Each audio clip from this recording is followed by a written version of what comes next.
For 40 years, Anders Ericsson studied the world's best performers: violinists, chess grandmasters, memory champions, Olympic athletes, surgeons. The question he asked was simple: what actually makes someone great? The answer he found surprised everyone, starting with Malcolm Gladwell, who famously misquoted Ericsson's research. The answer isn't talent. It isn't IQ. It isn't even the 10,000 hours. It's how you practice. Today we're breaking down Peak by Anders Ericsson. Let's get into it.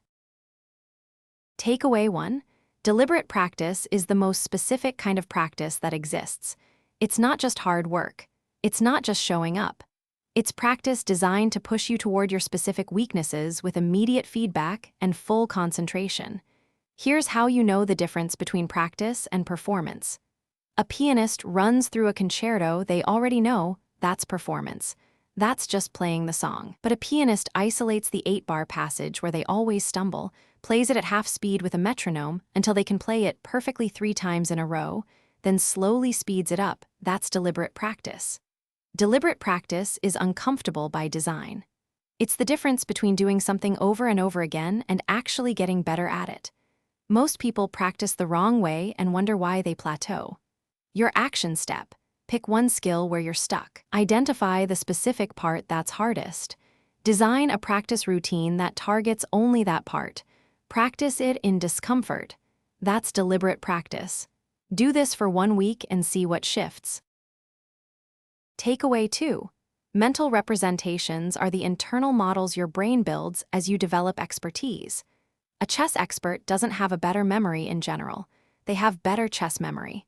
Show them a random arrangement of chess pieces, and they perform no better than a novice.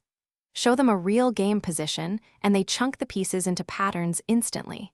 This is the difference between a novice and an expert. The novice sees individual pieces. The expert sees meaningful structures.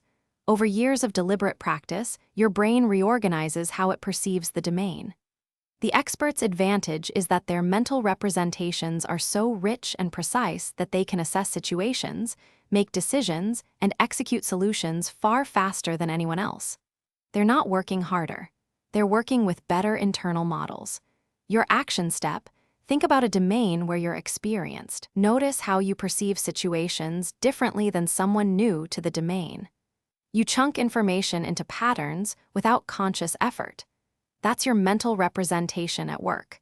Now think about a new domain you're learning and notice how you're still seeing individual pieces instead of patterns. Takeaway 3. Deliberate practice requires 4 essential elements. First, a teacher or coach who can design practice specifically targeting your weaknesses. Second, immediate feedback that tells you not just whether you succeeded, but exactly what the error was and how to correct it. Third, full concentration. You cannot deliberate practice while distracted. Fourth, operating at the edge of your current ability. Most people practice without these elements. They repeat things they're already okay at. They don't get real feedback. They're not pushing past their current level, and they wonder why they're not improving. Ericsson studied violinists at the Berlin Academy of Music. The top performers didn't practice more total hours than the second tier. They practiced more deliberately. More sessions at the edge, more specific goals, more real-time correction. Your action step: audit how you're currently practicing something you want to improve. Do you have a coach or mentor who understands the domain? Are you getting specific feedback or just general encouragement? Are you pushing at the edge or repeating the comfortable parts? If any of these is missing, that's why you're not improving. Takeaway 4. The plateau is not a ceiling.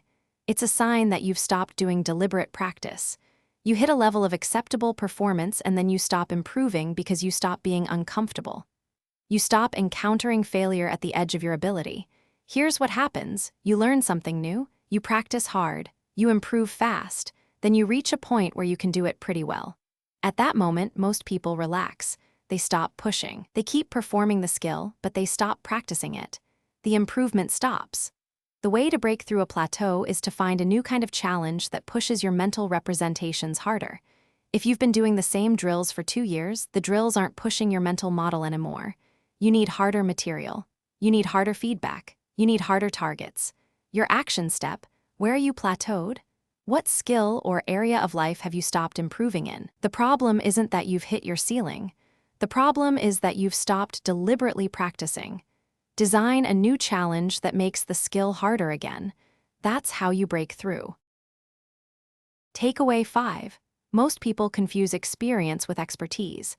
A surgeon with 30 years of experience isn't necessarily more expert than a surgeon with 10 years of deliberate practice. Experience is just doing something for a long time. Expertise is doing something deliberately. Ericsson found this distinction is critical in medicine. Medical residents rack up thousands of hours seeing patients, but without deliberate practice, targeted feedback on specific errors, focused repetition of difficult cases, structured reflection, experience doesn't build expertise. The same applies everywhere.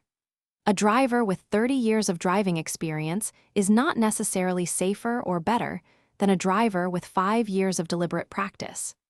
An investor with 30 years of trading is not necessarily better at stock picking than an investor with 5 years of intense study and disciplined feedback loops. The difference between becoming an expert and just becoming experienced is the structure of your practice.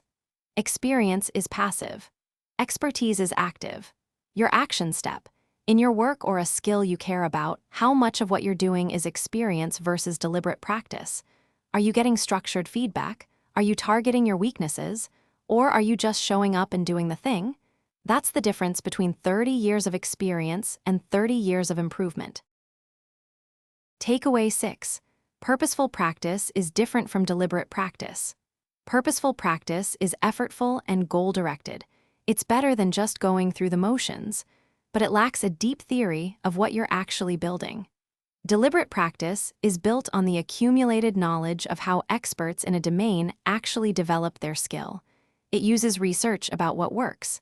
It has a structure informed by decades of study about how people become great. Most people are doing purposeful practice if they're doing anything. They know they need to work hard and they're intentional about it.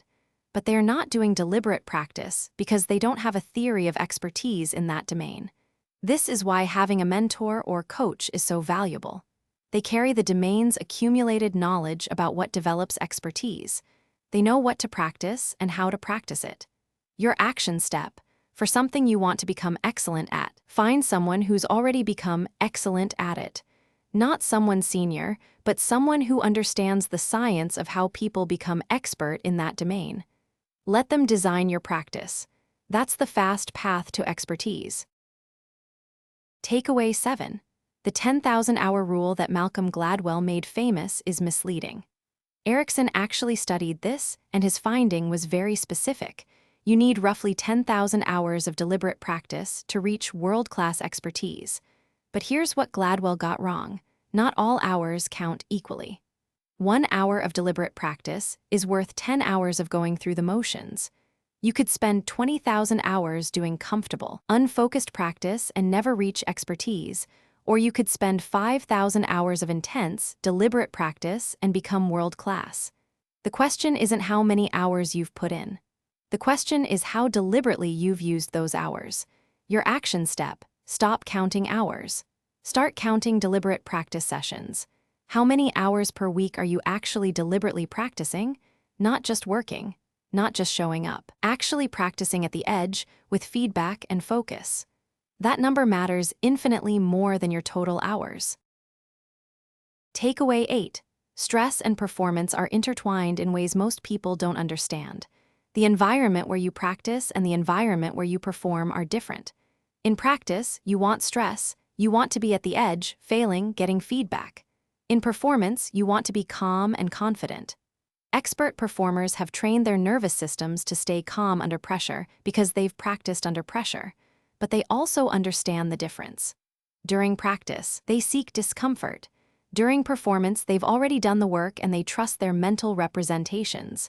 Most amateur performers do the opposite. They practice comfortably and then wonder why they fall apart under pressure. They haven't trained their nervous system for the stress of performance. Your action step: in your next practice session, deliberately add performance-level stress. Time pressure. Observation. Consequences for failure. Train your nervous system to be calm under these conditions. Then, when the real performance moment comes, Your brain will have seen it before. Takeaway 9. The ceiling on human performance is much higher than most people believe. After 40 years of studying world-class performers, Ericsson didn't find a biological wall. He found that the harder someone practiced deliberately, the more their skill went up. This is the opposite of what we've been taught. We've been taught that talent is fixed, that there's a natural limit, that some people are just born better. Ericsson found that those limits are artificial. They're imposed by the structure of practice, not by genes. This doesn't mean everyone can become a world-class violinist. It means that far more people can become expert than we currently believe. The gap between good and great is almost never genetic. It's almost always in how the practice is designed. Your action step: stop believing you've hit your ceiling. You haven't. You've probably just stopped doing deliberate practice. Design a practice structure that actually develops expertise. Work with a coach who understands how expertise is built. Push past your current level. The ceiling is much higher than you think. Takeaway 10. The final insight from Peak is that expertise is a craft. It's built deliberately, step by step, with feedback and focus and an understanding of how experts actually improve. It takes time. It takes discomfort. It takes working at the edge. But here's the encouraging part: it's repeatable. Anyone who structures their practice correctly will improve. Anyone who gets good feedback will get better. Anyone who works with a coach who understands expertise building will develop far faster. The difference between a world-class performer and everyone else is almost never talent. It's almost always the investment in deliberate practice, guided by someone who understands how expertise is actually built. This is liberating because it means you're not stuck. You're not limited by your genes. You're limited by the practice structure you're willing to commit to. Your action step: identify one area where you want to become truly expert. Now commit to deliberate practice. Find a coach. Design practice that targets your weaknesses. Get immediate feedback. Push at the edge. Work at it for 5 years with intensity. You will become expert. That's not opinion. That's what the research shows. That's Peak. Expertise is built through deliberate practice. The question isn't whether you have the talent. The question is whether you're willing to practice deliberately. Subscribe for weekly breakdowns of books that change how you work and lead.